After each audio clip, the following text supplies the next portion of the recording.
आज सेवा तीर्थ में प्रथम कैबिनेट बैठक हुई। इसमें सेवा संकल्प प्रस्ताव, जो कि भारत की विकास यात्रा में एक नया आरंभ है, ये प्रस्ताव यहाँ पर आज कैबिनेट में रिजॉल्व किया गया, स्वीकार किया गया। मैं इसे पूरे प्रस्ताव को पढ़ूंगा आपके लिए।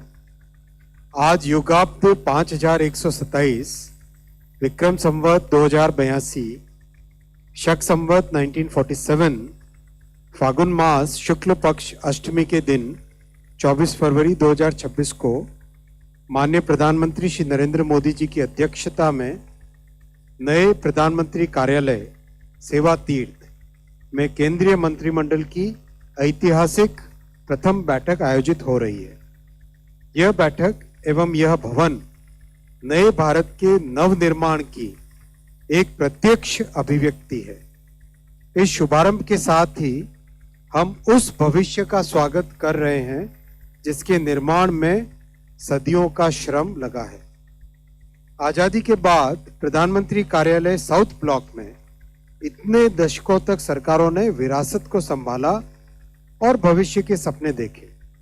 हमने एक ऐसे भारत के सपने देखे जिसकी सोच स्वदेशी हो, स्वरूप आधुनिक हो और सामर्थ्य अनंत हो। आज ये सेवा तीर्थ उसी संकल्पना का वह मूर्तिमान अवतार है जो लोकतंत्र की जननी के रूप में भारत का गौरव बढ़ाएगा। आज इस अवसर पर इस स्थान के इतिहास को भी स्मरण कर रहे हैं। सेवा तीर्थ उन अस्थाई बैरकों के स्थान पर बना है जो ब्रिटिश काल के थे।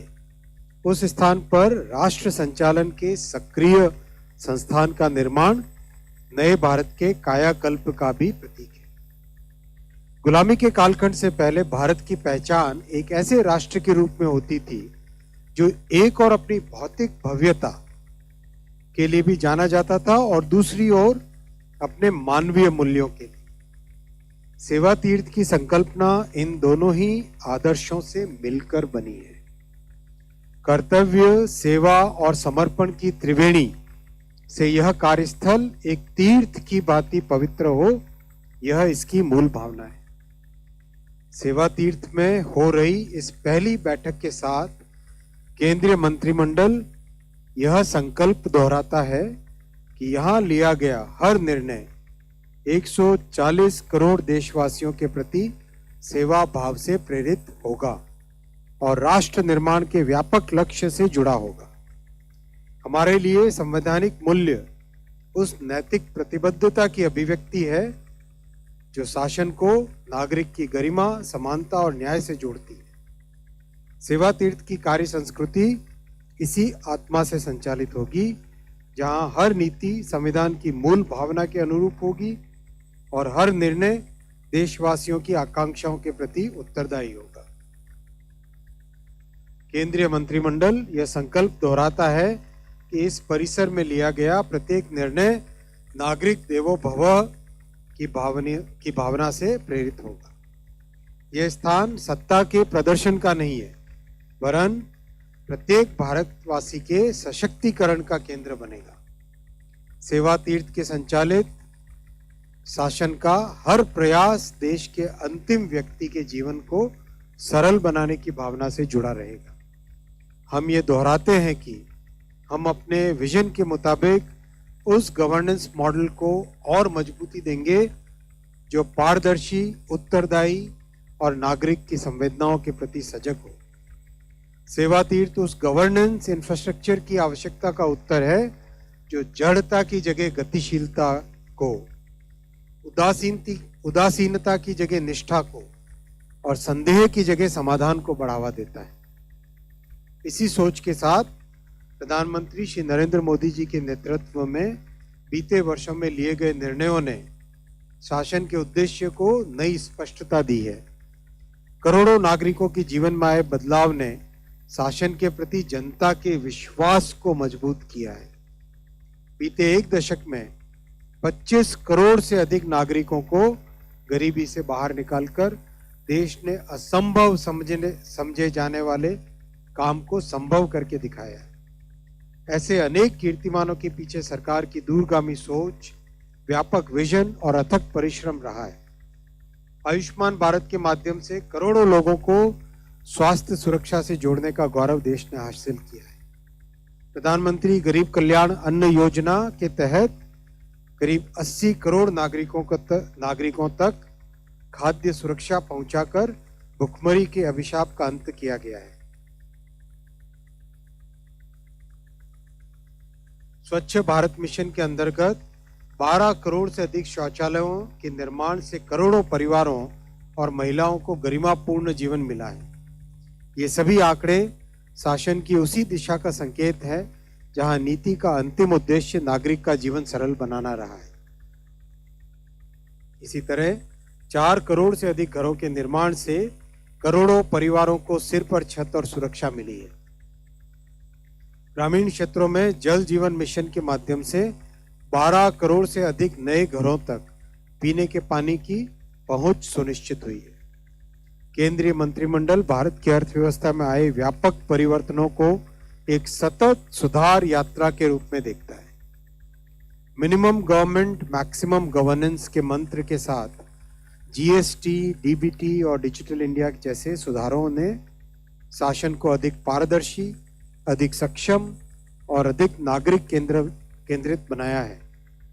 टैक्स मामलों में फेसलेस जांच की प्रक्रिया से ईमानदारी को बढ़ावा मिला है और आम नागरिकों का भरोसा मजबूत हुआ है। इन्हीं प्रयासों के परिणाम स्वरूप भारत आज विश्व की अग्रणी अर्थव्यवस्थाओं में अपना सशक्त स्थान बना चुका है। मंत्रिमंडल ये दृढ़ संकल्प लेता है कि सेवा तीर्थ की नई ऊर्जा और रिफॉर्म एक्सप्रेस की तीव्र गति से हम निकट भविष्य में विश्व की शीर्ष 3 अर्थव्यवस्थाओं में भारत का स्थान सुनिश्चित करने का संकल्प पूरा करेंगे। आज केंद्रीय मंत्रिमंडल स्वयं को विकसित भारत 2047 के राष्ट्रीय संकल्प के प्रति पुनः समर्पित करता है। यह एक दीर्घकालिक राष्ट्रीय यात्रा है जिसमें आज लिए गए निर्णय आने वाली पीढ़ियों के भविष्य का स्वरूप तय करेंगे।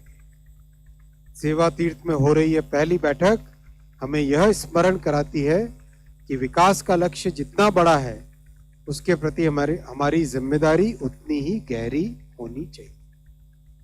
यह परिसर केवल एक आधुनिक कार्यस्थल नहीं है, यह शासन की नई कार्य संस्कृति का भी प्रतीक है। यहाँ की आधुनिक तकनीक और दक्ष कार्य प्रणाली के माध्यम से सरकार की कार्य क्षमता नई ऊंचाइयों तक पहुंचेगी। यहाँ से चलने वाली प्रत्येक फाइल और यहाँ कार्य करने वाला प्रत्येक कर्मयोगी इस भाव से प्रेरित होगा कि उसका कार्य देश के अंतिम व्यक्ति के जीवन को सरल बनाने से जुड़ा है।